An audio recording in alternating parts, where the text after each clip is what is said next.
participant is going to mount an attack, and the other is to respond in some way.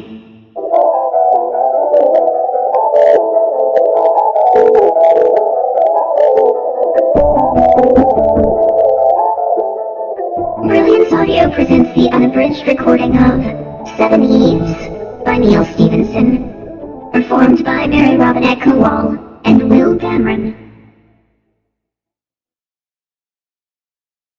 To Jamie, Maria, Marco, and Jeff. Part 1. The Age of the One Moon. The moon blew up without warning and for no apparent reason. It was waxing, only 1 day short of full. The time was 050312 UTC. Later it would be designated A plus 0.0.0 or simply 0. An amateur astronomer in Utah was the first person on Earth to realize that something unusual was happening. Moments earlier, he had noticed a blur flourishing in the vicinity of the Rainier Gamma formation near the moon's equator. He assumed it was a dust cloud thrown up by a meteor strike. He pulled out his phone and logged to the event, moving his stiff thumbs, for he was high on a mountain and the air was as cold as it was clear, as fast as he could to secure the claim to himself. Other astronomers would soon be pointing their telescopes at the same dust cloud, might be doing it already, but supposing he could move his thumbs fast enough, he would be the first to point it out. The fame would be his. If the meteorite left behind a visible crater, perhaps it would even bear his name. His name was forgotten. By the time he had gotten his phone out of his pocket, his crater no longer existed, nor did the moon. When he pocketed his phone and put his eye back to the eyepiece of his telescope, he let out a curse, since all he saw was a tawny blur. It must have knocked the telescope out of focus. He began to twiddle the focus knob. This didn't help. Finally, he pulled back from the telescope and looked with his naked eyes at the place where the moon was supposed to be. In that moment, he ceased to be a scientist with privileged information, and became no different from millions of other people around the Americas, gaping in awe and astonishment at the most extraordinary thing that humans had ever seen in the sky. In movies, when a planet blows up, it turns into a fireball and ceases to exist. This is not what happened to the moon. The agent, as people came to call the mysterious force that did it, released a very large amount of energy, to be sure, but not nearly enough to turn all the moon's substance into fire. The most generally accepted theory was that the puff of dust observed by the Utah astronomer was caused by an impact. That the agent, in other words, came from outside the moon, pierced its surface, burrowed deep into its center, and then released its energy. Or that it simply kept on going out the other side, depositing enough energy en route to break up the moon. Another hypothesis stated that the agent was a device buried in the moon by aliens during primordial times, set to detonate when certain conditions were met. In any case, the result was that, first, the moon was fractured into 7 large pieces, as well as innumerable smaller ones. And second, those pieces spread apart, enough to become observable as separate objects, huge rough boulders, but not enough to continue flying apart from one another. The moon's pieces remained gravitationally bound, a cluster of giant rocks orbiting chaotically about their common center of gravity. That point, formerly the center of the moon, but now an abstraction in space, continued to revolve around the Earth just as it had done for billions of years. So now, when the people of Earth looked up into the night sky at the place where they ought to have seen the moon, they saw instead this slowly tumbling constellation of white boulders. Or at least, that is what they saw when the dust cleared. For the first few hours, what had been the moon was just a somewhat greater than moon-sized cloud, which reddened before the dawn and set in the west as the Utah astronomer looked on dumbfounded. Asia looked up all night at a moon-colored blur. Within, bright spots began to stand out as dust particles fell into the nearest heavy pieces. Europe, and then America, were treated to a clear view of the new state of affairs. giant rocks where the moon ought to have been. Before the leaders of the scientific, military, and political worlds began using the word agent to denote whatever had blown up the moon, that word's most common interpretation, at least in the minds of the general public, had been in the pulp fiction, B-movie sense of a secret agent or an FBI agent. Persons of a more technical mindset might have used it to mean some sort of chemical, such as a cleaning agent. The closest match for how the word would be used forever after was the sense in which it was used by fencers and martial artists. In a sword fighting drill, where one participant is going to mount an attack, and the other is to respond in some way, the attacker is known as the agent, and the respondent is known as the patient. The agent acts. The patient is passive. In this case, an unknown agent acted upon the moon. The moon, along with all the humans living in the sublunary realm, was the passive recipient of that action. Much later, humans might rouse themselves to take action and be agents once again. But now, and for long into the future, they would be nothing more than patients. The Seven Sisters. Rufus McQuarrie saw it all happen above the black ridgeline of the Brooks Range in northern Alaska. Rufus operated a mine there.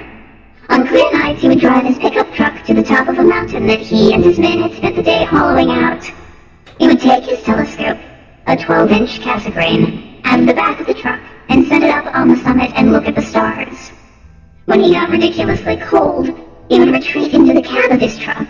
He kept the engine running, and hold his hands over the heater vents until his fingers regained feeling. Then, as the rest of him warmed up, he would put those fingers to work communicating with friends, family, and strangers all over the world. And off it. After the moon blew up, and he convinced himself that what he was seeing was real, he fired up an app that showed the positions of various natural and man-made celestial bodies. He checked the position of the International Space Station. It happened to be swinging across the sky, 260 miles above and 2,000 miles south of him. He pulled a contraption onto his knee. He had made it in his little machine shop. It consisted of a telegraph key that looked to be about 150 years old, mounted on a contoured plastic block that strapped to his knee with hook and loop. It began to rattle off dots and dashes. A whip antenna was mounted to the bumper of his pickup truck, reaching for the stars. 260 miles above, and 2,000 miles south of him, the dots and dashes came out of a pair of cheap speakers zip-tied to a conduit in a crowded can-shaped module that made up part of the International Space Station. Bolted to one end of the ISS was the yam-shaped asteroid called Amalthea, in the unlikely event that it could have been brought gently to Earth and laid to rest on a soccer field. It would have stretched from one penalty box to the other, and completely covered the center circle. It had floated around the sun for 4.5 billion years, invisible to the naked eye and to astronomers' telescopes, even though its orbit had been similar to that of the Earth. In the classification system used by astronomers, this meant that it was called an Arjuna asteroid. Because of their near-Earth orbits, Arjunas had a high probability of entering the Earth's atmosphere and slamming into inhabited places. But, by the same token, they were also relatively easy to reach and latch onto. For both those reasons, bad and good, they drew the attention of astronomers. Amalthea had been noticed 5 years earlier by a swarm of telescope-wielding satellites sent out by Arjuna Expeditions, a Seattle-based company funded by tech billionaires for the express purpose of asteroid mining. It had been identified as dangerous, with a 0.01% probability of striking the Earth within the next 100 years, and so another swarm of satellites had been sent up to drop a bag over it and drag it into a geocentric, Earth rather than sun-centered orbit, which had then been gradually matched with that of the ISS. In the meantime, the planned expansion of the ISS had plodded onward. New modules, inflatables, and air-filled tin cans sent up on rockets and then added to the space station at both ends. At the forward end, the space station's nose, if you thought of it as a vaguely bird-shaped object flying around the world, a home was prepared for Amalthea and for the asteroid mining research project that was planned to grow up around it. Meanwhile, at the aft end, a torus, a donut-shaped habitat about 40 meters in diameter, was constructed and made to spin like a merry-go-round, creating a small amount of simulated gravity. At some point during these improvements, people had stopped calling it the International Space Station, or ISS, and began referring to the old girl as Izzy. Coincidentally or not, this moniker had become popular around the time that each of the station's two ends had come under the management of a woman. Dinah McQuarrie, the fifth child and only daughter of Rufus, was responsible for much of what went on in Izzy's forward end. Ivy Shao had overall command of ISS and tended to operate out of the Taurus at its stern. During most of Dinah's waking hours, she was at the forward end of Izzy, in a small workspace, my shop, where she could look out a small quartz window at Amalthea, my girlfriend. Amalthea was nickel and iron, heavy elements that had probably sunk to the hot center of an ancient planet long since blown apart by some primordial catastrophe. Other asteroids were made of lighter materials. In the same way that Amalthea's Earth-like orbit had made her both a dire threat and a promising candidate for exploitation, her dense metallic constitution had made her a bitch to move around the solar system, but a rewarding object of study. Some asteroids were made largely of water, which could be hoarded for consumption by humans or split into hydrogen and oxygen to fuel rockets. Others were rich in precious metals that could be returned to Earth and sold. A lump of nickel and iron like Amalthea would be smelted into structural materials for the construction of orbiting space habitats. Doing so on anything more than a small pilot scale would require the development of new technology. Using human miners was out of the question, since sending them up to orbit and keeping them alive was expensive. Robots were the obvious solution. Dinah had been sent up to Izzy to lay groundwork for a robot laboratory that would eventually host a staff of 6. The budget wars in Washington had reduced that number to 1, which was how she actually liked it. She had grown up in remote places, following her father Rufus, her mother Catherine, and her 4 brothers to a series of hard rock mines in places like the Brooks Range of Alaska, the Karoo Desert of South Africa, and the Pilbara of Western Australia. Her accent betrayed traces of all those places. She'd been homeschooled by her parents and a series of tutors they'd flown in, none of whom had lasted more than a year. Catherine had taught her the finer points of piano playing and napkin folding, and Rufus had taught her mathematics, military history, Morse code, bush piloting, and how to blow things up, all by the age of 12. When, by family voice vote over dinner, she had been deemed too smart and too much of a handful for life at the minehead, she had been sent off to a boarding school on the east coast of the United States. For her family, though she'd never had an inkling of it until then, was well off. At school, she had developed into a gifted soccer player and parlayed this talent into an athletic scholarship to Penn. During her sophomore year, she had blown out her right ACL, terminating her serious athletic career, and turned her attention in a more serious way to the study of geology. That, plus a 3-year relationship with a boy who liked to build robots, combined with her background in the mining industry, had made her into a perfect candidate for the job she had now. Working hand in glove with robot geeks on terra firma, a mixture of university researchers, freelance members of the hacker-maker community, and paid Argonaut Expeditions staff, she programmed, tested, and evaluated a menagerie of robots, ranging in size from cockroach to cocker spaniel, all adapted for the task of crawling around on the surface of Amalthea, analyzing its mineral composition, cutting bits off, and then taking them to a smelter that, like everything else up here, was specially adapted to work in the environment of space. The ingots of steel that emerged from this device were barely large enough to serve as paperweights, but they were the first such things made off-world, and right now, they were weighing down important papers on billionaires' desks all over Silicon Valley, worth far more as conversation pieces and status symbols than as commodities.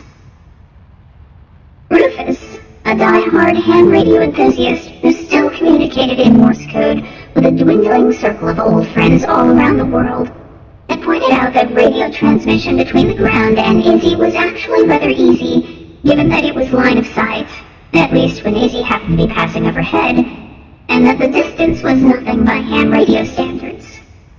Since Dinah lived and worked in a robot workshop, surrounded by soldering gear and electronics workbenches, it had been a simple matter for her to assemble a small transceiver following specifications provided by her dad.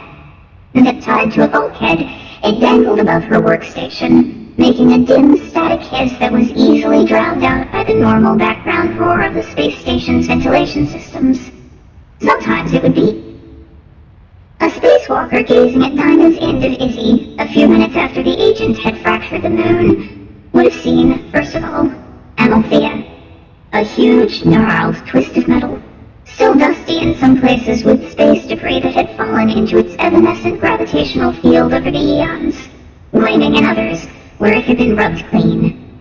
Scurrying over its surface was a score of different robots, belonging to 4 distinct species. One that looked like a snake, one that picked its way along like a crab, one that looked like a sort of rolling geodesic dome, and another that looked like a swarm of insects. These provided sporadic illumination from the blue and white LEDs that Dinah used to track them, from the lasers with which they scanned Amalthea's surface, and from the blinding arcs of purplish light with which they would sometimes slice into it. Izzy was then in Earth's shadow on the night side of the planet, and so all was dark otherwise, except for white light spilling out from the little quartz window beside Dinah's workstation. This was barely large enough to frame her head. She had straw-colored hair cut short. She had never been especially appearance-conscious. Back at the Minehead, her brothers had mocked her to shame whenever she had experimented with clothes or cosmetics. When she'd been described as a tomboy in a school yearbook, she had interpreted it as a sort of warning shot, and had gone into a somewhat more girly phase that had run its course during her late teens and early 20s, and ended when she had started to worry about being taken seriously in engineering meetings. Being on Izzy meant being on the internet, doing everything from painstakingly scripted NASA PR interviews to candid Facebook shots posted by fellow astronauts. She had grown tired of the poofy floating hair of zero gravity, and after a few weeks of clamping it down with baseball caps, I figured out how to make this shorter cut work for her. The haircut had spawned terabytes of internet commentary from men and a few women, who apparently had nothing else to do with their time. As usual, she was focused on the screen of her computer, which was covered with lines of code governing the behavior of her robots. Most software developers had to write code, compile it into a program, and then run the program to see whether it was working as intended.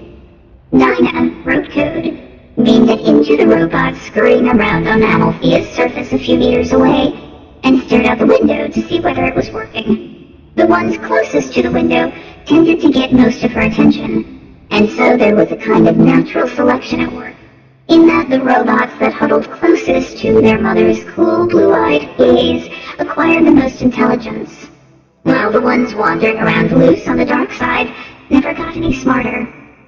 At any rate, her focus was either on the screen or on the robots, and so it had been for many hours. Until a string of beeps came out of the hissing speaker zip-tied to the bulkhead, and her eyes went momentarily out of focus as her brain decoded the dots and dashes into a string of letters and numbers.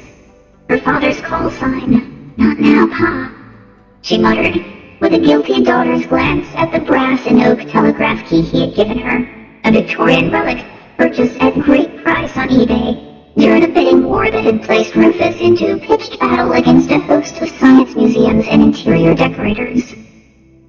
"Look at the moon. Not now, I know the moon's pretty. I'm right in the middle of debugging this method. Or what used to be it. Huh? And then she brought her face close to the window and twisted her neck to find the moon. She saw what used to be it, and the universe changed. His name was Dubois Jerome Xavier Harris, Ph.D. The French first name came from his Louisiana ancestors on his mother's side. The Harrises were Canadian blacks whose ancestors had come up to Toronto during slavery. Jerome and Xavier were the names of saints, 2 of them, just to be on the safe side. The family straddled the border in the Detroit-Windsor area. Inevitably, he had been dubbed Doob by his friends at school, when they had still been too young to understand that doobie was slang for marijuana cigarette. The overwhelming majority of people called him Doc Dubois now, because he was on TV a lot, and that was how the talk show hosts and the network anchormen introduced him. His job on TV was to explain science to the general public and, as such, to act as a lightning rod for people who could not accept all the things that science implied about their worldview and their way of life, and who showed a kind of harebrained ingenuity in finding ways to refute it. In academic settings, such as when he was keynoting astronomical meetings and writing papers, it was, of course, Dr. Harris. The moon blew up while he was attending a fundraising reception in the courtyard of the Caltech Athenaeum. At the beginning of the evening, it was a fiercely cold, bluish white disk rising above the Chino Hills. Lay observers would fancy it a good night for moon watching, at least by Southern California standards. But Dr. Harris's professional eye saw a thin border of fuzz around its rim and knew that aiming a telescope at it would be pointless, at least if the objective were to do science. Public relations was another matter. Operating more in his Doc Dubois persona, he occasionally organized star parties where amateur astronomers would set their telescopes up in Eden Canyon Park and aim them at crowd-pleasing targets such as the moon, the rings of Saturn, and the moons of Jupiter. Tonight would be a fine night for that. But that wasn't what he was doing. He was drinking good red wine with rich persons, mostly from the tech industry, and being Doc Dubois, the affable science popularizer of television, and of 4 million Twitter followers. Doc Dubois knew how to size up his audience.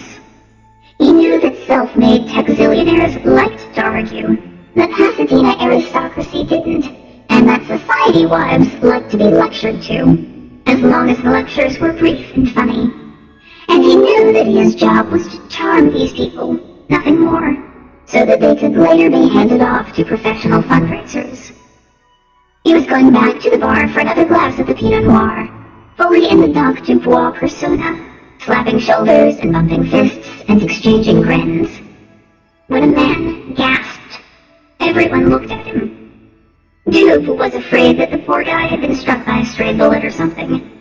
He was frozen, poised on one leg, gazing up. A woman followed his gaze and screamed. And Doob became one of perhaps a few million people around the dark half of the planet, all looking up into the sky, in a state of shock so profound as to shut off the parts of the brain responsible for higher functions like talking. His first thought, given that they were in greater Los Angeles, was that they were looking at a black projection screen that had been stealthily hoisted into the air above the neighboring property and were seeing a Hollywood special effect thrown onto it by a concealed projector. No one had informed him that any such stunt was underway, but perhaps it was some incredibly bizarre fundraising gambit, or part of a movie production.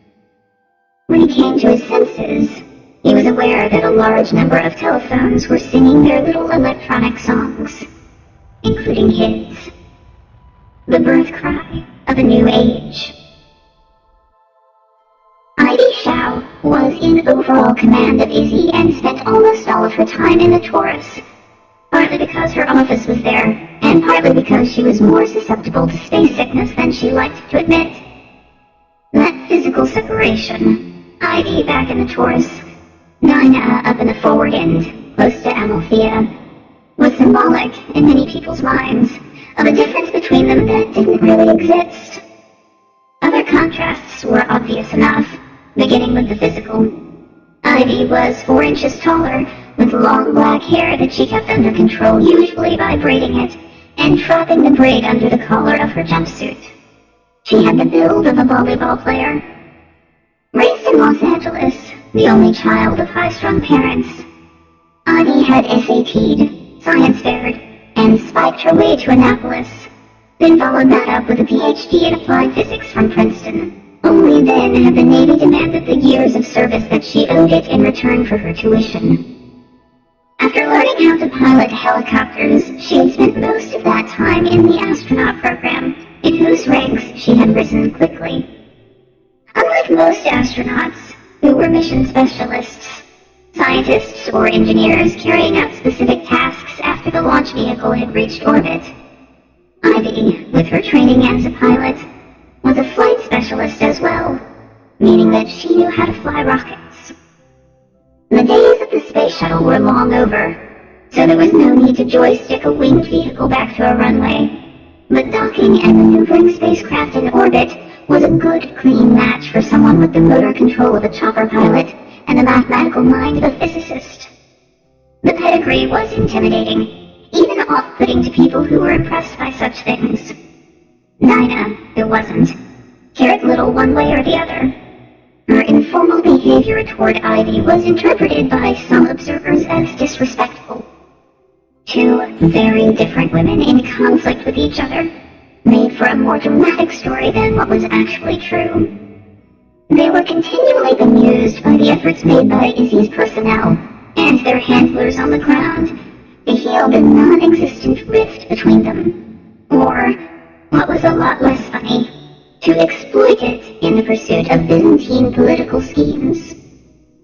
4 hours after the moon blew up, Dinah and Ivy and the other 10 crew members of the International Space Station had a meeting in the Banana, which was what they called the longest uninterrupted section in the spinning torus.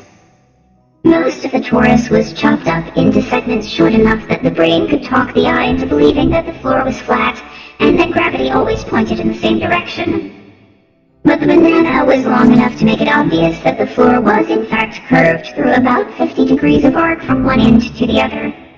Gravity at one end of it was aimed in a different direction from that at the other end. Accordingly, the long conference table that ran down its length was curved too. People entering into one end looked uphill to the opposite end, but experienced no sensation of climbing as they moved toward it. New arrivals tended to expect that anything placed elsewhere on the table would roll and slide down toward them. The walls were pale yellow. The usual collection of malfunctioning audiovisual equipment purported to show live video streams of people on the ground, in theory, enabling them to teleconference with colleagues in Houston, Magnor, or Washington. When the meeting began at A plus 0.0.4, 0 years, 0 days, and 4 hours since the agent had acted upon the moon, nothing was working. And so the occupants of Izzy had a few minutes to talk among themselves while Frank Casper and Gibran Haroun wiggled connectors, typed commands into computers, and rebooted everything. Relatively new arrivals to Izzy, Frank and Gibran, had made the mistake of letting on that they were good at that sort of thing, so they always got saddled with it. Both of them were more comfortable with it anyway than with making chit-chat. Primordial singularity were the first words Dinah heard upon gliding into the room. Gravity here was only 1/10 of that on Earth, and walking wasn't the right word for how people moved around. It was halfway between that and flying, a sort of long, bounding gait. The words had been spoken by Conrad Barth, a German astronomer. It was clear from how the others reacted that Ivy, who was sitting directly across the table from him, was the only other person in the Banana who had the faintest idea what he was talking about. And that is? Dinah asked, since that sort of thing had become her role. Others tended to be so worshipful of Ivy or so reluctant to show ignorance that they wouldn't ask. A small black hole. Why primordial? Most black holes are formed when stars collapse. Ivy said. But there's a theory that some of them were created shortly after the Big Bang. The universe was lumpy. Some of the lumps might have been dense enough to undergo gravitational collapse. They could form black holes that, instead of weighing what a star weighs, would be a lot smaller. How small? I don't think there's a lower limit. But the point is that one of them could zip through space invisibly and punch all the way through a planet and out the other side. There used to be a theory that the Tunguska event was caused by one, but that's been disproved. Dinah knew about that because her dad liked to talk about it. A huge explosion in Siberia 100 years ago that had knocked down millions of trees out in the middle of nowhere. That was a big deal, Dinah said, but not enough to blow up the moon. To blow up the moon would take a bigger one going faster. Ivy said, look, it's just a hypothesis. But it's gone now. It would be long gone now, like a bullet through an apple. It struck Dinah as odd that they were talking about such an event so matter-of-factly, but there was no other way to address it. Emotions were not large enough to encompass such a thing. Besides, it was just a visual effect so far, like something seen in a movie with the sound turned off. Is it going to affect the tides? Asked Lena Ferreira. A marine biologist, Lena would naturally be somewhat concerned about the tides, since those are caused by the moon's gravity, and by the sun's. Ivy added with a nod and a little smile, which was why she was in charge of Izzy and Dinah wasn't. She was willing to correct a PhD marine biologist in front of a room full of people, but she could carry it off in a way that didn't sting. But the answer is probably surprisingly little. The moon's mass is still all there, close to where it was before. It's just spread out a little. But the pieces still have the same collective center of gravity, still in the same orbit as the moon had before. Your timetables will still pretty much work. Dinah's facial expression was blank, but she was enjoying Ivy's ability to talk about science with a kind of little nerd girl sense of wonder, even in spite of the disturbing subject matter. This was why Ivy always got the media interviews, while Dinah had to be dragged out of her den of robots and told over and over again to smile. The tone of voice was the giveaway. When Ivy was giving orders or reading PowerPoint slides, she went clipped and military. But when she talked about science, her face opened up and her voice went into a vaguely Mandarin sing-songy lilt. Where are you getting all this? Dinah asked, drawing startled or disapproving glances from a few who worried that she was being too brusque with the boss. It's only been, 4 hours? There's a lot of noisy common thread traffic, as you'd expect, and a few ad hoc email lists sort of congealing out of that. Ivy explained. A blue screen appeared on the lightweight monitor stretched above one end of the long table and was replaced by a NASA logo. Okay, got it, muttered Gibran, who made a sideways bound toward a chair. Then they were looking at the familiar environs of the ISS flight control room, which was at Johnson Space Center in Houston.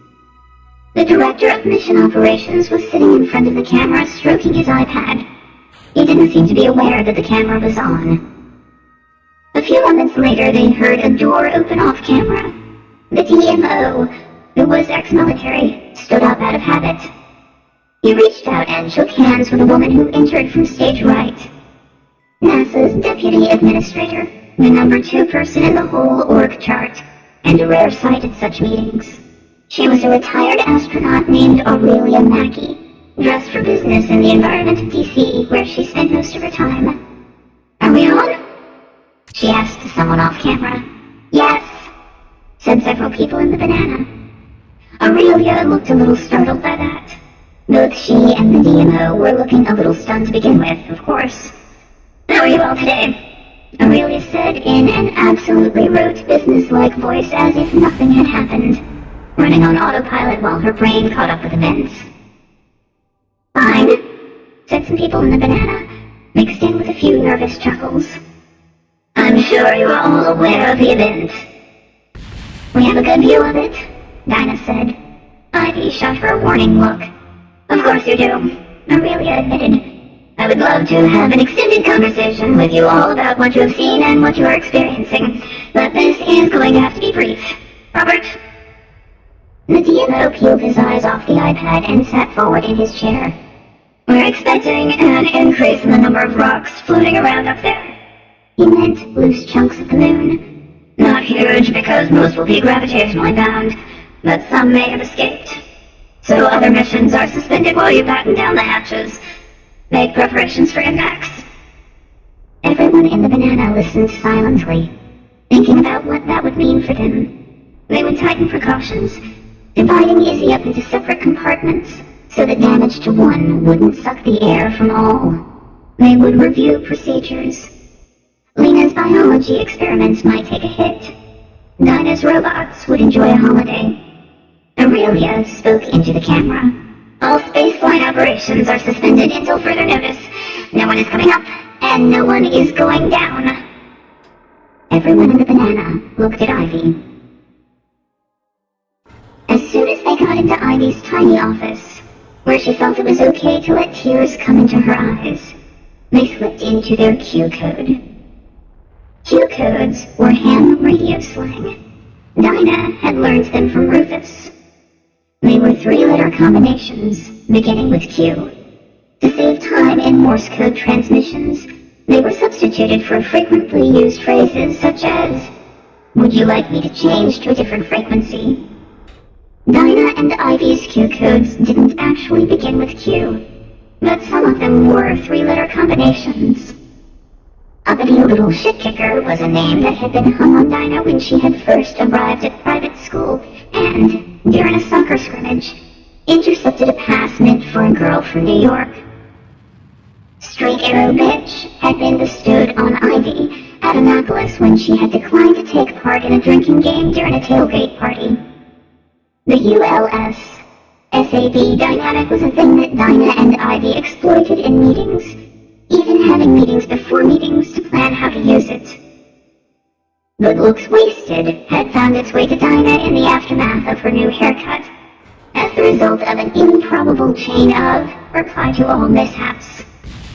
She had brought it to Ivy, breathless with excitement, and they had enshrined GLW in their private codebook. I forgot. When spoken in a breathy little girl voice was a shorthand way of saying, I forgot to put on my makeup, quoted verbatim from a NASA PR flap. SAR was from a chart exchange between Ivy and a NASA administrator who, upon reading one of her reports, had criticized her for having an almost pathological predilection for unnecessary abbreviations. This had struck Ivy as a bit odd, given that every other word in NASA prose was an acronym. When Ivy had asked for clarification, she had been told that her abbreviations were schoolgirlish and recondite. Space Camp, which both Ivy and Dinah had attended as teens, though at different times, was what they called not just Izzy, but the whole subculture of NASA manned spaceflight. What are you going to say to the maternal organism? Dinah asked, as Ivy rummaged in the back of a storage bin for her bottle of tequila. Ivy stiffened for a moment, then pulled out the bottle and swung it toward Dinah's head like a club. Dinah didn't flinch, just watched it glide to a halt above her head. What? I can't believe that the morgue has so taken over my wedding that the first thing that comes into your mind is how she's going to react. Dinah looked mildly sick. Don't worry about it, Ivy said. You forgot to put on your makeup. Sorry, baby. I was just thinking. You and Cal are still going to get married and have a great life no matter what. But the morgue is going to take the hit, Ivy said, nodding as she poured tequila into a pair of small plastic cups. Having to reschedule everything. Sounds like she's kind of in her element doing that, though, Dinah said, not to minimize it or anything. Totally. To the morgue. The morgue. Dinah and Ivy tapped their plastic cups together and sipped at the tequila. One of the fringe benefits that came of being in the Taurus was that you could drink normally instead of sucking everything through tubes. The lower gravity took some getting used to, but they were old hands at it by now. What's up with your family? Did you hear from Rufus? Ivy asked.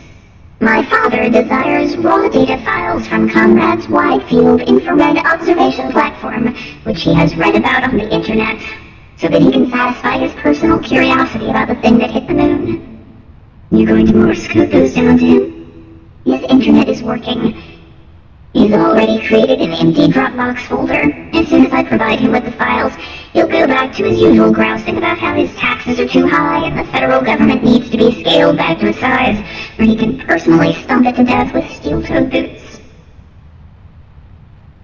What astronomers didn't know outweighed by an almost infinite ratio what they did.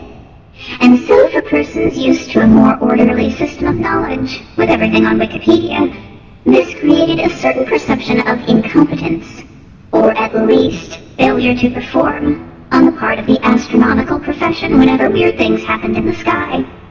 Which was every day, actually. But most of them could be seen only by astronomers, and so they were able to keep them a sort of trade secret. Blatantly obvious events, such as meteorite strikes, caused Dr. Bois' phone to sing. The singing usually portended a series of appearances on talk shows where, among other things, he would be asked to explain why astronomers hadn't predicted this. Why hadn't they seen the meteor coming? Wasn't it just the case that they were a bunch of good-for-nothing propeller heads? A little bit of humility seemed to go a long way, and if the pundits didn't cut him off too soon, he was frequently able to work in a plea for more government support of science. For members of the general public might not care about Wolf-Rayet stars in the quintuplet cluster, but they definitely saw why having hot rocks fall on one's head was a good thing to avoid. He always called it the breakup of the moon, not the explosion. The term began to gain traction on Twitter with hashtag BUM. Whatever you called it, it was an infinitely bigger deal than a single meteor strike, so it seemed to demand more explanation. But there was no way to explain it yet. Meteors were easy. Space was full of rocks too small and dark to be seen through telescopes, and some of them snagged on the atmosphere and fell to ground. But the breakup of the moon could not have been caused by any normal astronomical phenomenon. So Dr. Bois, who spent most of the next week on camera, got out in front of that issue at every chance, always leading with a frank statement that neither he nor any other astronomer knew the cause. That was the pitch, straight down the middle. Then he added the spin. This is absolutely fascinating. It is, as a matter of fact, the most fascinating scientific event in human history. It looks scary and upsetting, but the fact is that no one has been killed by it, save for a few drivers who swerved off roads or rear-ended stopped traffic while rubbernecking. At A plus 0.4.16, 4 days and 16 hours after the breakup of the moon, he had to amend, no one has been killed, when a meteorite, almost certainly a chunk of moon rock, entered the atmosphere over Peru, shattered windows along a 20-mile track, and smashed into a farmstead, obliterating a small family. But the message remained the same. Let's look at this as a scientific phenomenon, and start with what we know. His friend was a video streaming site called Astronomical Bodies, formerly known as themoon.com, which kept a high-resolution feed of the rubble cloud running around the clock. As soon as possible in the interview, Dr. Bois would get that up on the screen and then begin making observations about the cloud, because making observations calmed people down. The moon had broken up into 7 large pieces, which inevitably became known as the Seven Sisters, and an uncountable number of smaller ones. Gradually, the big ones acquired names. Dr. Bois was responsible for many of these. He gave them descriptive names that wouldn't scare people. It wouldn't do to call them Nemesis, or Thor, or Grand. So instead it was Potato Head, Mr. Spinny, Acorn, Peach Pit, Scoop, Big Boy, and Kidney Bean. Dr. Bois would point those out and then draw attention to the way they moved. This was governed entirely by Newtonian mechanics. Each piece of the moon attracted every other piece more or less strongly depending on its mass and its distance. It could be simulated on a computer quite easily. The whole rubble cloud was gravitationally bound. Any shrapnel fast enough to escape had done so already. The rest was drifting around in a loose huddle of rocks. Sometimes they banged into one another. Eventually, they would stick together and the moon would begin to reform. Or at least, that was the theory, until the star party that they threw in the middle of the Caltech campus at A plus 0.7.0, exactly 1 week after the event.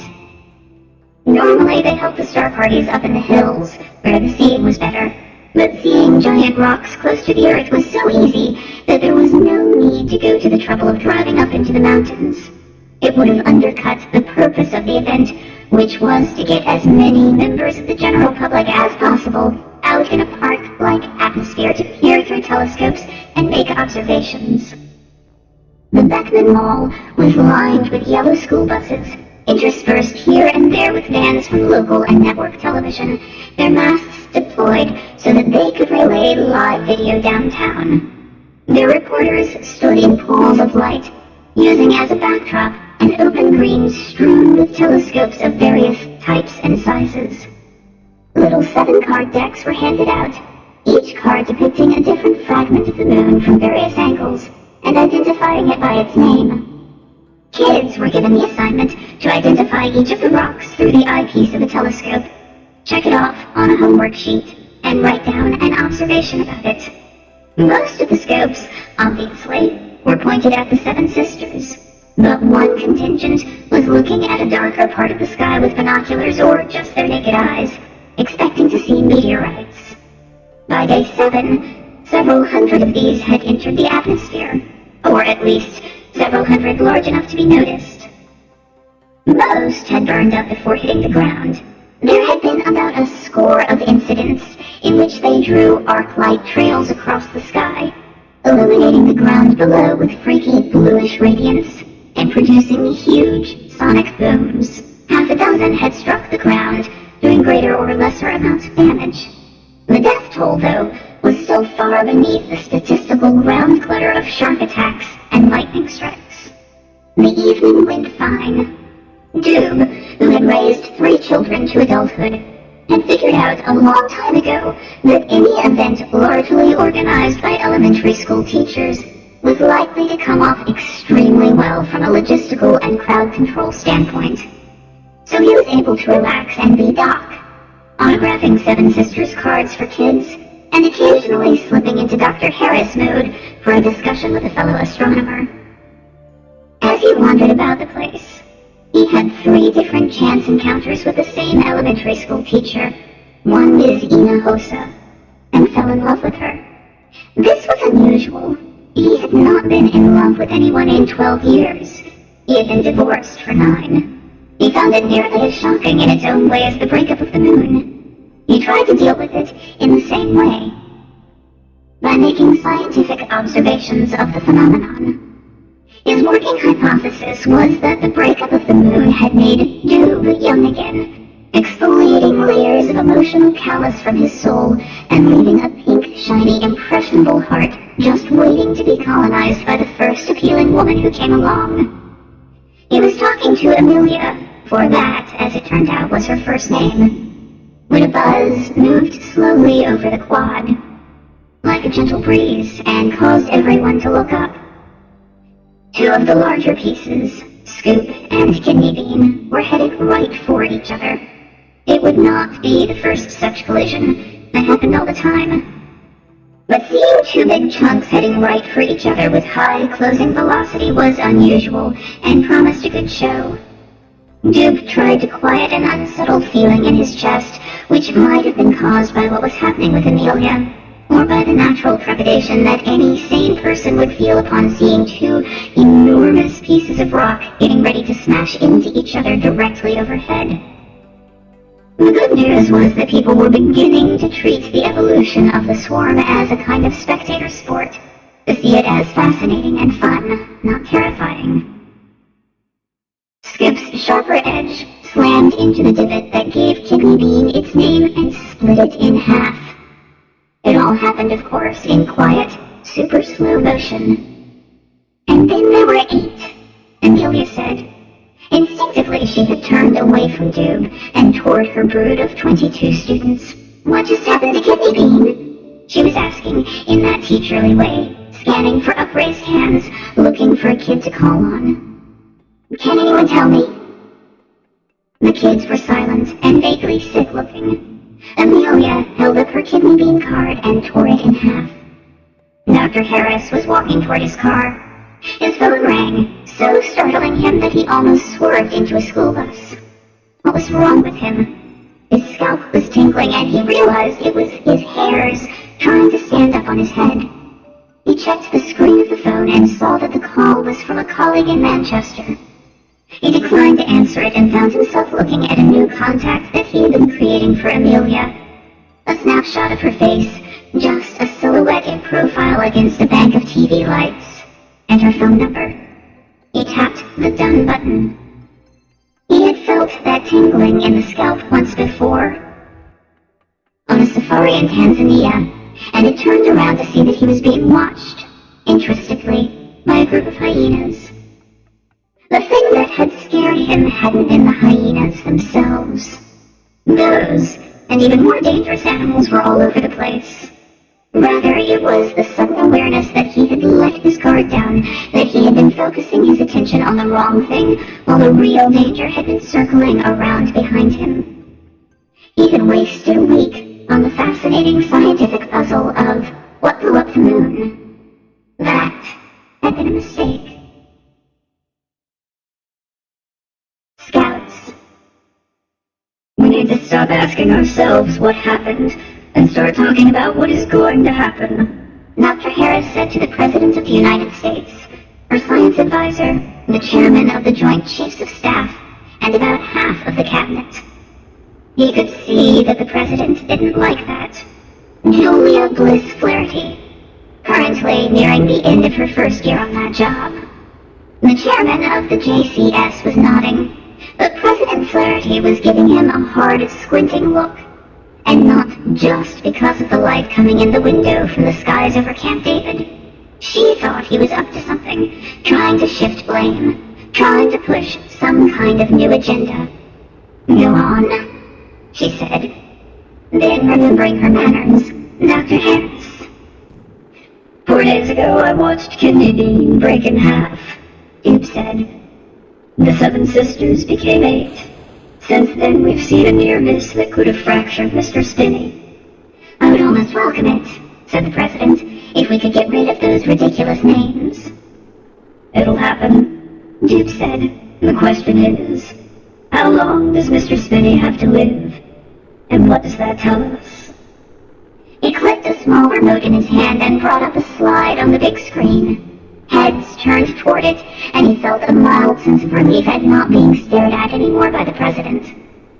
The slide was a montage of a snowball rolling down a hill, a fuzzy bacterial culture growing in a petri dish, a mushroom cloud, and other seemingly unrelated phenomena.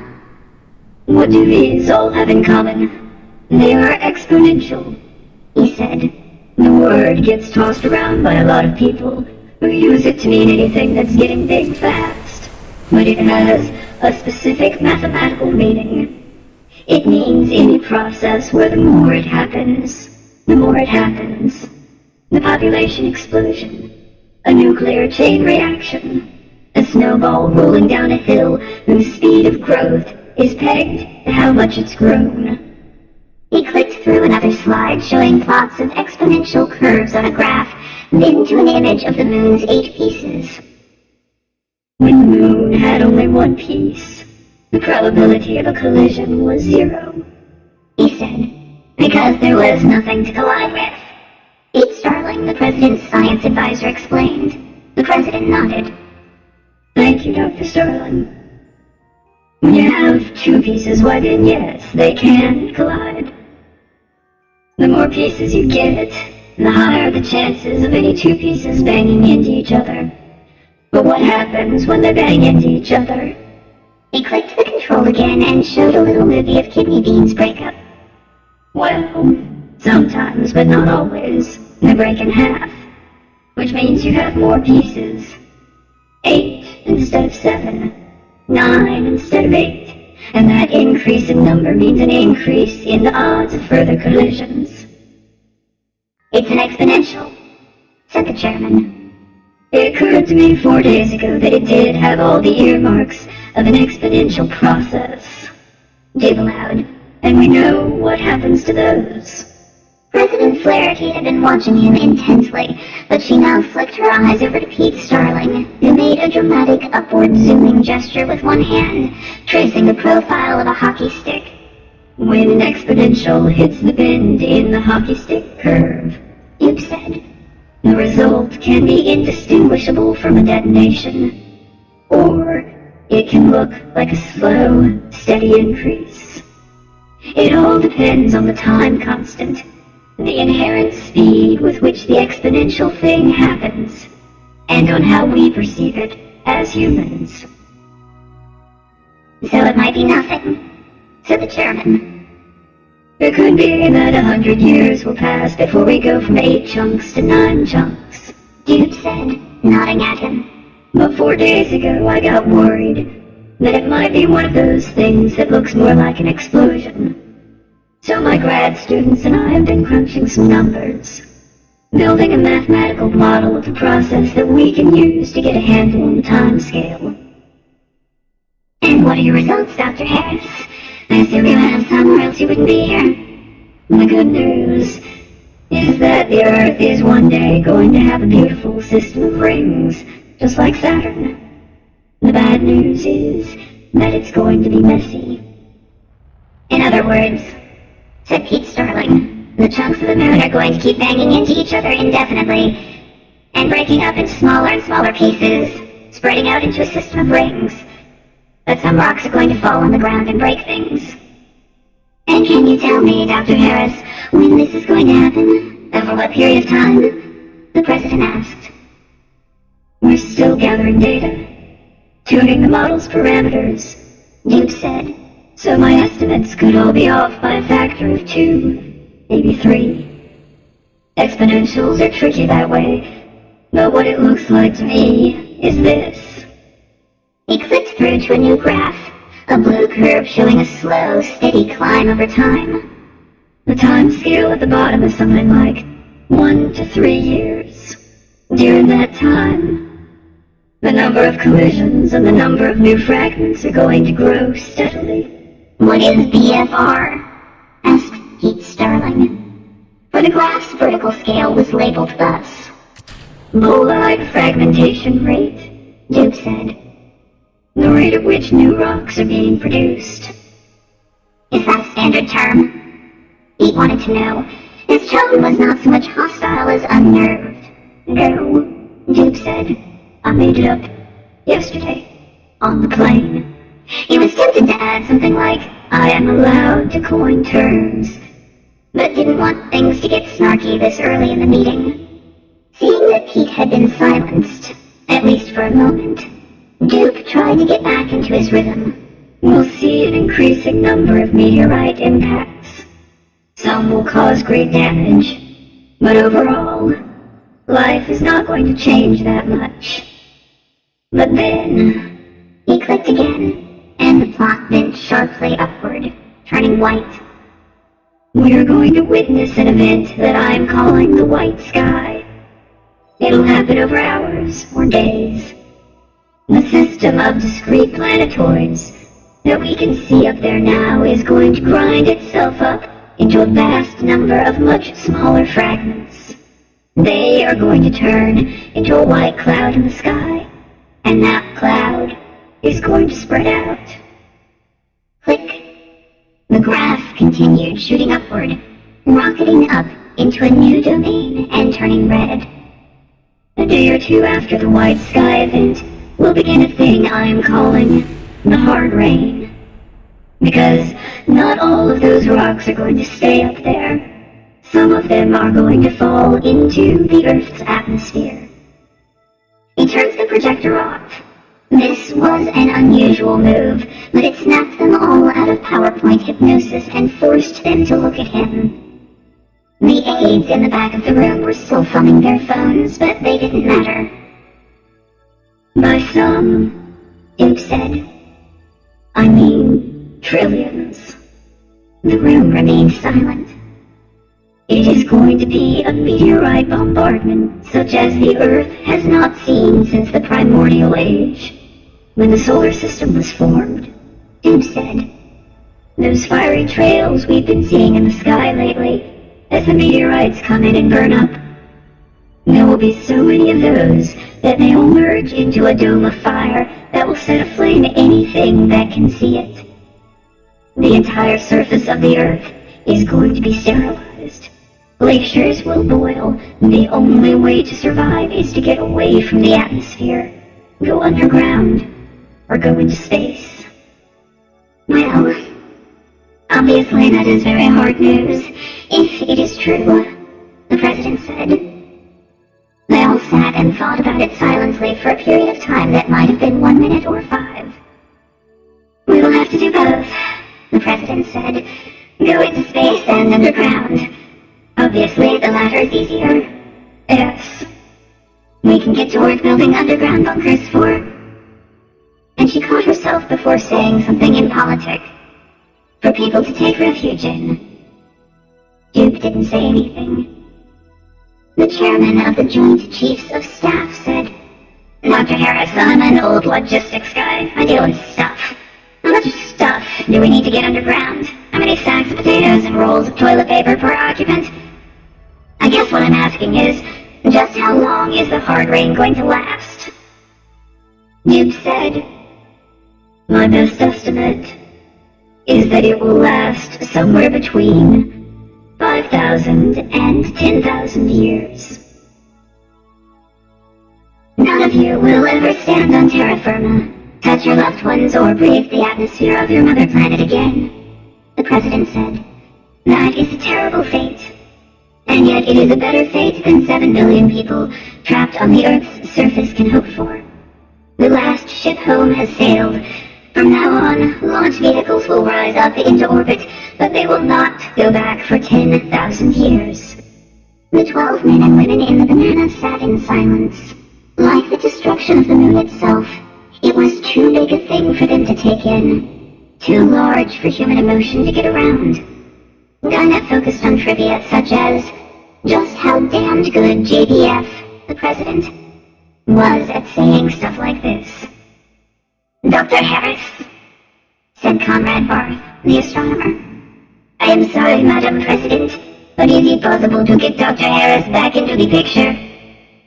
Of course, said Julia Bliss Flaherty, who, with some reluctance, stepped sideways, making room for the larger frame of Dr. Harris. Dinah thought that he looked shrunken and diminished compared to the famous TV scientist. Then she remembered what he had explained to them a few minutes ago, and felt uncharitable for having drawn that comparison. What must it have been like to be the only man on Earth to know that the Earth was doomed? Yes, comrade, he said. Dob, I'm not disagreeing with your calculations, but has this been peer-reviewed? Is there a chance that there is some basic error? A misplaced decimal point something? Harris had begun nodding his head halfway through Conrad's question. It was not a happy kind of nod. Conrad, he said, it's not just me. We have signals intelligence suggesting that the Chinese figured it out a day before we did, the president said. And the British, the Indians, the French, Germans, Russians, Japanese, all of their scientists are coming to more or less the same conclusions. 2 years? Dinah piped up. Her voice was hoarse, broken. Everyone looked at her. Until the white sky? People seem to be converging on that figure. Yeah, Dr. Harris said. 45 months, plus or minus 2. I know that this is a terrible shock for all of you, said the president. But I wanted the crew of the ISS to be among the first to know about it, because I need you. We, the people of the United States and of Earth, need you. For what? Dinah asked. In no sense was she the official spokesman for Izzy's crew of 12. That was Ivy's job. But Dinah could tell, just from looking at her, that Ivy was in no condition to speak. We are beginning to talk to our counterparts in other spacefaring nations about creating an Ark, the President said. A repository of the entire genetic heritage of the Earth. We have 2 years to build it. 2 years to get as many people and as much equipment as we can into orbit. The nucleus of that Ark is going to be Izzy. Absurdly, Dinah felt a mild flicker of annoyance that JBF had appropriated their informal term for the ISS. But she knew how it was. She had spent enough time with the NASA PR people to understand. Things had to be humanized, to be given cute names. All the terrified kids down there who knew they were going to die would have to watch upbeat videos about how Izzy was going to carry the legacy of the dead planet through the hard rain. They would take out their crayons and draw cartoon pictures of Izzy with a Taurus halo and a big rock on her ass and a little anthropomorphic smiley face on the side of the Zvezda service module. Ivy spoke up for the first time in a while. A mere 2 weeks ago, the postponement of her wedding had seemed a big disappointment. But she had just been told that her fiancé, U.S. Navy Commander Cal Blankenship, was a dead man walking, and that she would never marry him, never touch him, never see him again except through a video link. To say nothing of everyone else she knew. She looked a little spacey. She was talking in her sing-songy voice. Madam President, she said, I'm sure you know that there isn't much space up here to accommodate new people. I'm sure this must be a topic of discussion. Yes, of course, the President said. Your job is to... Pardon me, Madam President. Can I take this? Dr. Harris asked. Dinah noted the flick of the President's eyes, the look of shock on her face. The President of the United States had just been interrupted, shouldered out of the way. As a woman who had made her way up in the world, she probably had some raw nerve endings around that sort of thing. But this wasn't that. It wasn't JBF asking herself, did he interrupt me because I'm a woman? They were past all of that now. This was her asking herself, did he interrupt me because the President of the United States doesn't matter anymore? Is Lena there? Dr. Harris asked. Pan the camera around, please. Ah, there you are. Lena, I've read your articles about the swarming behaviors of fish in the Caribbean. Great stuff. I didn't know your interests extended to things underwater, said Lena Ferreira. Thank you. People were funny, Dinah thought. Talking like this at a time like this. The videos are amazing. They all move in tight formation until a predator comes through. Then suddenly, a hole just opens up in the swarm, and the predator sails through it and doesn't catch a single fish. A moment later, they're back together again. Well, nothing's been decided yet, but... You want to use swarming behavior in the Ark? The proposal is called the Cloud Ark. The President cut back in, and you have it correct. Rather than putting all our eggs in one basket. Eggs and sperm. Jabram muttered in his Lancashire accent, so low that only Dinah picked it up. We will take a distributed architecture, JBF said, with perhaps too careful enunciation, as if she had learned the phrase 10 minutes ago. Each of the ships that will make up the Cloud Ark will be autonomous to an extent.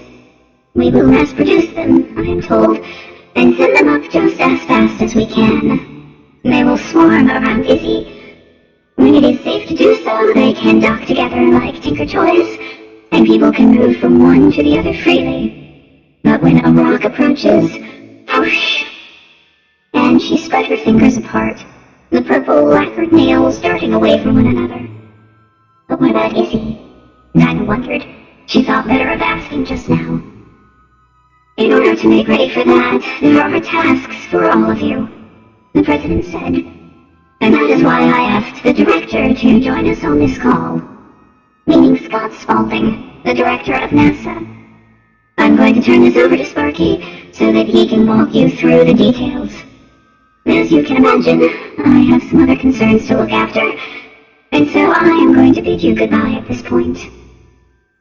The 12 in the banana mustered a low murmur of thanks to usher the president out of whatever conference room this transmission was coming from. Someone torqued the camera around until it was pointing at Scott Spaulding.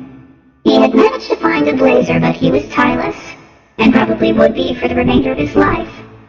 As a young astronaut, Sparky had been slated for an Apollo mission that had been cancelled during the budget cutbacks of the early 1970s. He had stuck with the program, getting his PhD during the hiatus in manned spaceflight that followed.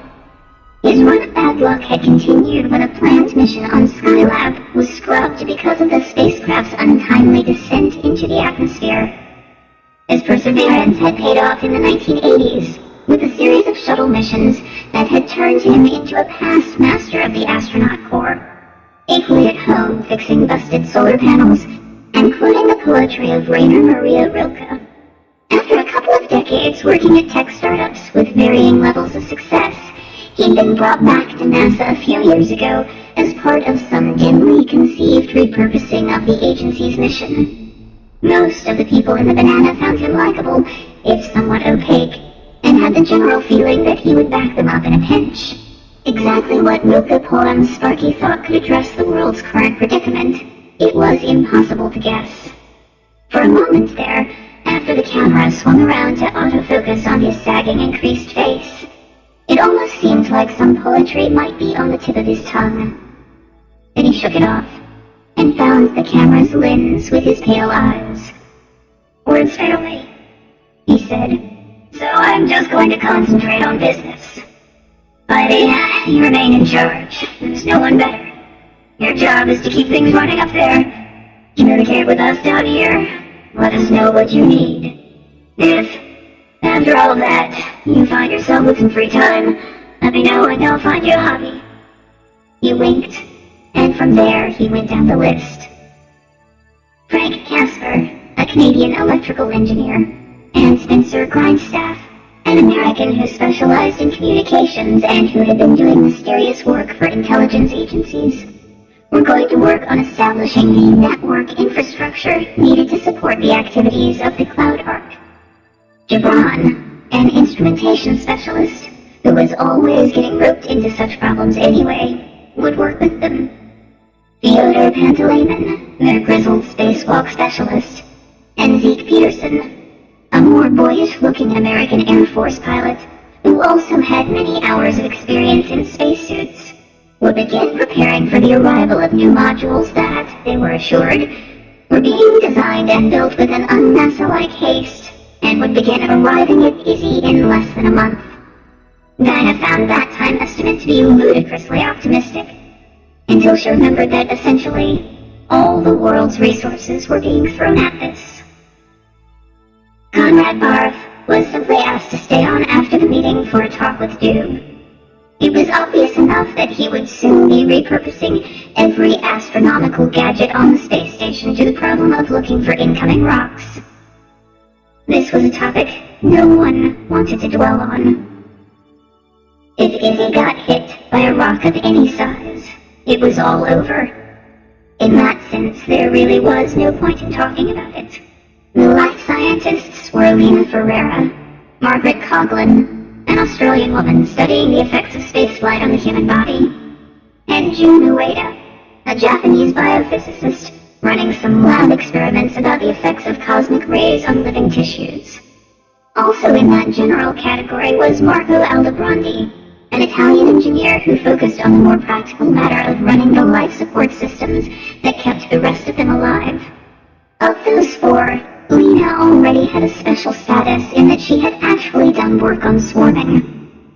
It wasn't that closely related to what she'd been doing on the space station, but now she was going to have to dust it off and make it her life's work. Sparky gave her carte blanche to hole up in a quiet place and cram her brain with papers on that topic for a little while, getting back up to speed. Margaret and June were told to put their more abstract research work out the airlock and work under Marco on readying Izzy for a large expansion in population. That covered 11 of the 12. So far, Sparky hadn't said a word to Dinah. Meetings had never been her strong suit. She felt like she was playing an away game whenever she sat down in a conference room. Her awareness of this got in the way and turned into a self-fulfilling prophecy. It had always been thus. The fact that the world was ending changed nothing. As Sparky kept ticking down the list, telling each person what they would be doing in the coming weeks, she kept feeling more and more the point of focus precisely because she hadn't been focused on yet. And when it became clear that she was last on Sparky's list, she had a good long while, as he talked to Margaret and June and Marco, to wonder what that meant. Meeting Dinah, her first assumption was that she was considered so important that she was being saved for last. But by the time Sparky finally spoke her name, she had arrived at a different guess as to what was happening. Her heart was already thumping, and her pinkies tingling, her tongue bulky in her mouth. "Dinah," Sparky said, "you're indispensable." She knew exactly what this meant. In meeting speak, they would push her out the airlock if they could. "You have such a wide range of capabilities, and we all admire your attitude so much."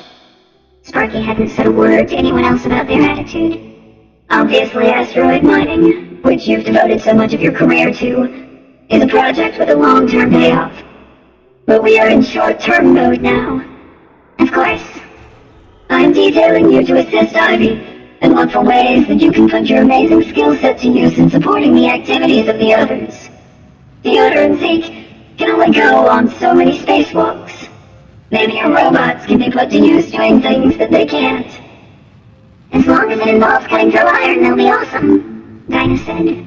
"Sounds great," Sparky said, missing the sarcasm entirely. In his own mind, he was finished with the conversation, tolerating a few moments small talk before the after-meeting with Dube and Conrad. Dinah thought better of herself than this. How could she let herself get into this frame of mind at such a time?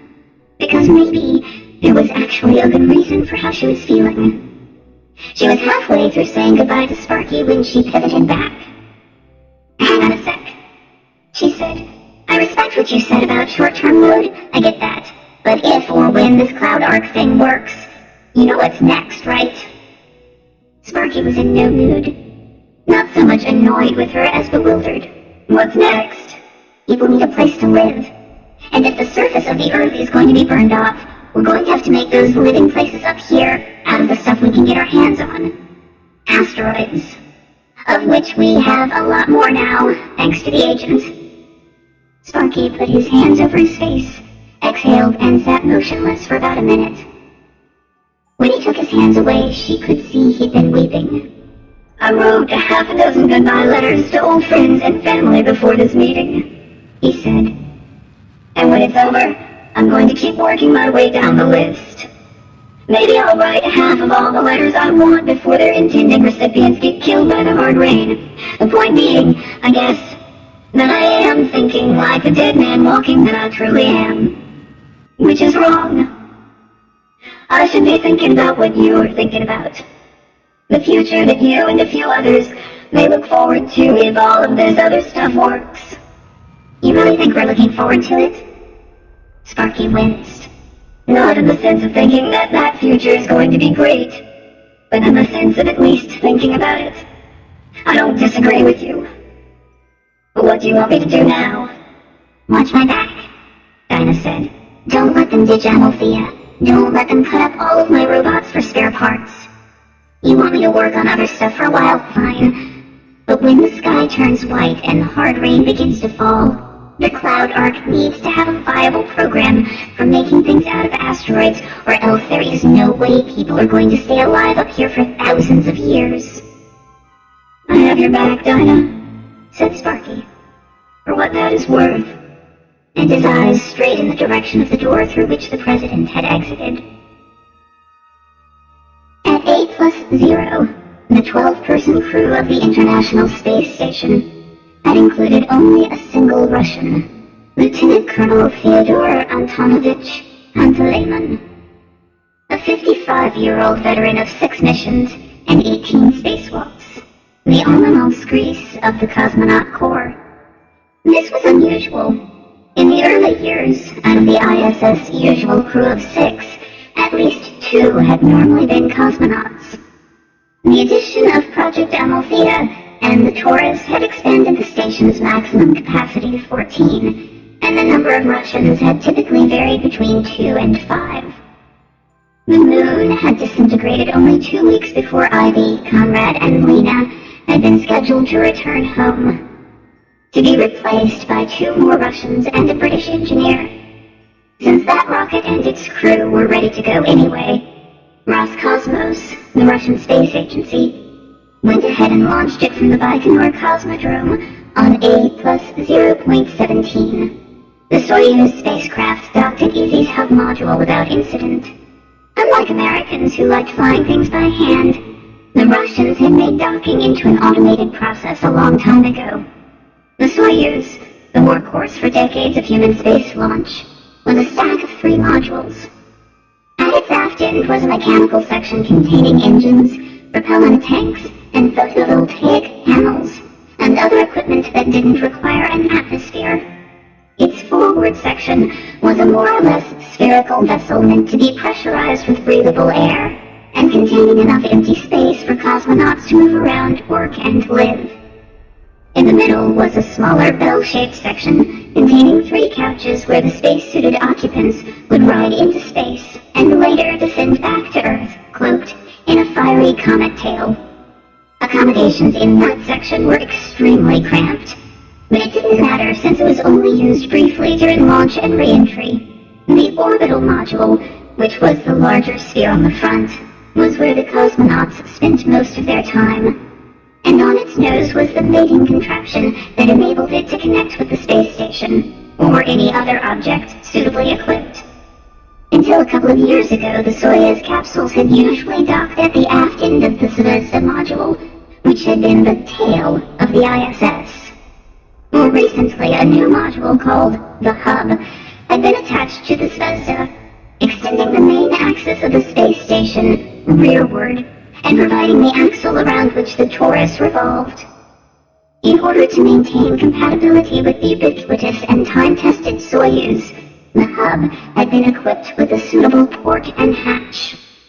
Since the other 11 were busy with the task that Sparky had given them, Dinah floated aft down the whole length of Izzy, for her shop was attached to its forward end, and opened the docking hatch to greet the new arrivals. She was expecting to see a few humans floating free in the orbital module of the newly arrived Soyuz. Instead, she saw the head and arm of a single cosmonaut, whom she vaguely recognized as Maxim Koshylev. He was embedded in a nearly solid mass of vitamins. Vitamins was a term of art used by spaceflight geeks to mean any small, lightweight stuff of extraordinary value. Microchips, medicines, spare parts, ukuleles, biological samples, soap, and food all fell under the general heading of vitamins. Humans, of course, were the most important vitamin of all, unless you were one of those who believed that all space exploration should be conducted by robots. Dinah had sat in many a conference where her colleagues in the asteroid mining industry had argued passionately that rockets, which were so expensive, should only be used to transport vitamins. Bulk materials, such as metals and water, should never be launched from the ground. They ought to be obtained from the billions of rocks that were wandering around in space already. The sealed box of hypodermic syringes tumbled out and caromed off her forehead, followed by a backpacked bag of lithium hydroxide gravel, a bottle of morphine, a reel of surface mount capacitors, and a rubber-banded bundle of number 2 lead pencils, pre-sharpened. Once Dinah had pawed those out of the way, she was able to more fully take in the scene. Maxine, jammed in a narrow human-sized tunnel through a mass of vitamins that had been packed into the Soyuz until it couldn't hold anymore. Someone down in Tire Tom and had the foresight to cram in a few folded-up garbage bags. Taking the hint, Dinah peeled one of them open and used it to corral all the items that had escaped so far and were threatening to go on a random walk around easy. Then she began raking out more. Lots of stuff escaped, but most of it went into the bag. Maxine eased himself out into the hub for a stretch. He'd been crammed into this thing for 6 hours. Dinah, who was smaller, went into the space he'd vacated and began throwing vitamins out to him. He just held up a garbage bag to catch them. After a minute, she excavated a human thigh in a blue jumpsuit, then a shoulder, then an arm. The arm moved and pushed more vitamins at her, exposing a face that Dinah recognized from having scanned her Wikipedia entry half an hour ago. This was Bolor Erdena, a woman who had once been rejected from the cosmonaut program because she was too small to fit into any of the standard spacesuits. She was riding in a couch that had clearly been jury-rigged for the purpose. It was strapped to a part of the orbital module called the divan, with an improvised scheme of cargo webbing that was still dusty from the roads of Kazakhstan. Dinah wondered if it was the last dirt she would ever see, then tried to suppress that thought. So, both Bolor Erdena and Maxine had ridden in the orbital module, which was unprecedented. Humans were supposed to ride only in the re-entry module aft of it. It would have been indiscreet to point this out, but those two, by riding up front, had signed up for a one-way journey that could have turned into a suicide mission had anything gone wrong. The orbital module was jettisoned during the re-entry process and burned up in the atmosphere. Only the passengers in the re-entry module could even theoretically make it back alive. The vitamin bagging proceeded through the hatch into the re-entry module and went viral as faces and arms were freed. In the 3 couches where humans were supposed to ride were the 2 other scheduled cosmonauts, Yuri and Vyacheslav, and the Brit, who was named Reese. Bolor Erdena, Yuri, and Vyacheslav took their first chance to unstrap and move up through the orbital module into the hub. Reese requested that he be given a moment. Dinah went into the hub to greet the other 4. In normal times, these moments were at least a little bit ceremonious, with the new arrivals being greeted with hugs or at least high fives as they glided through the hatch and photographs taken. The impending deaths of everyone on Earth cast a bit of a pall over this occasion, but Dinah felt she should at least say a few words to each of them. Bolor Erdena urged Dinah to address her as Bo. She was obviously of Far Eastern stock, and yet there was something in her eyes and cheekbones that did not look precisely Chinese. Dinah's preliminary Googling had already told her that Bo was Mongolian. Yuri and Maxim were coming to the ISS for their 3rd and 4th times respectively. Vyacheslav seemed to be a last-minute substitution for a younger cosmonaut who would have been making his first trip to the ISS. Vyacheslav had done 2 previous stints. So, all the Russians except for Bo were old hands at this. And once they'd exchanged brief greetings with Dinah, they glided through the middle of the hub, looking about curiously since some of them hadn't seen it before, and then through the hatch into the Zvezda module, which was like home to them. They exchanged clipped remarks in Russian, of which Dinah understood about 50%. Everyone who worked on Izzy had to have at least a working knowledge of Russian. Reese Aitken was an engineer who had made a career of building strange new constructs, usually for wealthy clients. Until 17 days ago, his mission had been to lay groundwork for the addition of a second, larger Taurus, built around a newer hub aft of the existing one, and intended for space tourists. This was part of a public-private partnership between NASA and Reese's employer, a British billionaire who had been one of the early movers in the space tourism industry. Reese had a new mission now, but he was still a perfect fit for the job. Dinah went back through the orbital module and peered through the hatch at him, lying there patiently motionless in his couch. "First time in space?" Dinah asked him, though she already knew the answer. "Don't you have Google up here?" he responded. From an American, it would have been simply obnoxious, but Dinah had spent enough time around Brits to take it as intended. "You just don't seem very eager to explore your new home." "I'm stretching it out. The process of discovery. Besides, I was warned not to move my head." "To avoid nausea. Yeah, that's good advice," Dinah said. "But you have to move it eventually." A loose packet of cucumber seeds, stenciled in Cyrillic, floated past her head. She plucked it carefully out of the air. Finding herself in range, she stuck out her hand. "Dinah," she said. "Reese." He extended his hand while gazing rigidly ahead as he'd been instructed. But in the time-honored manner of most human males, he allowed his eyeballs to swivel her way so that he could check her out, then turned his head so that he could check her out better. "You're going to regret that," she said. "Oh my goodness," he exclaimed. "You have a few minutes before it all comes up.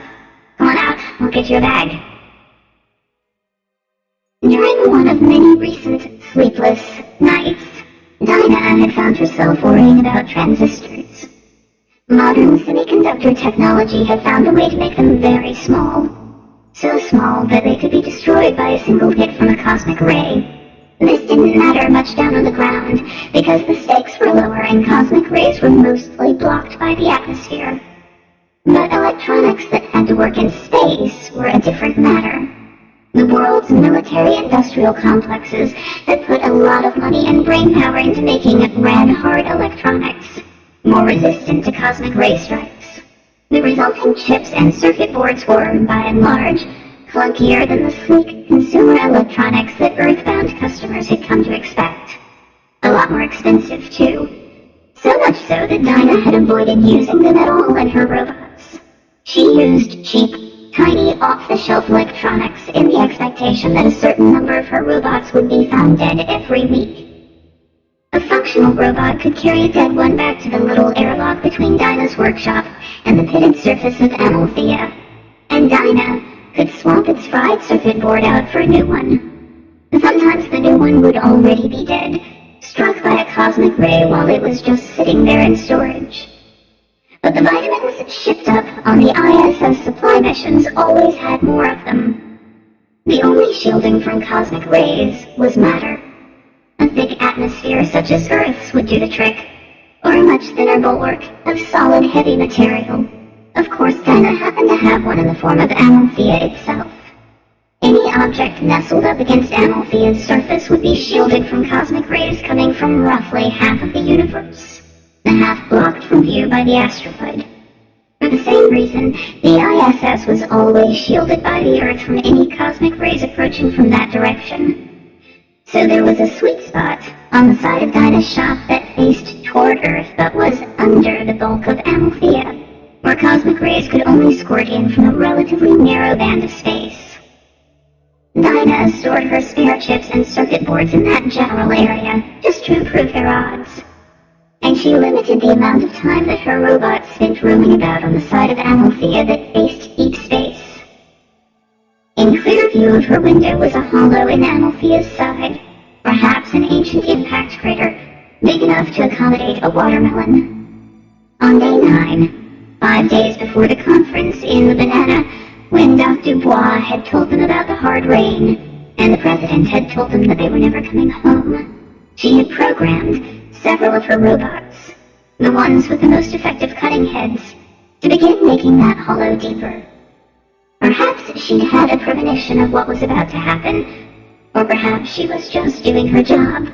Mining robots would need to have the ability to carry out programmed activities, such as boring tunnels into rock, and it was high time she began experimenting with such tasks. But after that conference in the Banana, she had gone back to her little shop, and, as an alternative to crying all night, or sticking her head out the airlock, she had altered the program that those little robots were following, and told them to begin bending the tunnel, curving it gently as it delved into the asteroid. Until then, the robots had been moving directly away from her, and she had been able to look through her tiny quartz window into the watermelon-sized hollow and straight down the tunnel that the robots were cutting. She had to flip a welding glass down over the window when she did this because they were cutting with plasma arcs whose brilliant purple light would burn her eyes. But by the time that the 5 new arrivals got to Izzy on A plus 0.17, the robots had disappeared around the bend in the tunnel that they had made. The universe could not see them. Cosmic rays ran in straight lines, like light, and they could not negotiate that bend. Dinah had them carve a little hollow into the side of that tunnel, a storage niche. She packaged up all of her spare chips and PC boards into a bundle. It was a small one, given how tiny and powerful modern chips were. The cube small enough to hold in one hand. Normally, this would have been a bad idea. A single cosmic ray might shoot through the entire sack and kill every board at once.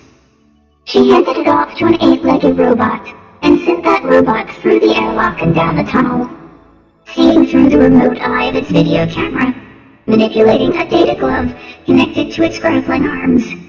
She maneuvered it into the niche, and then made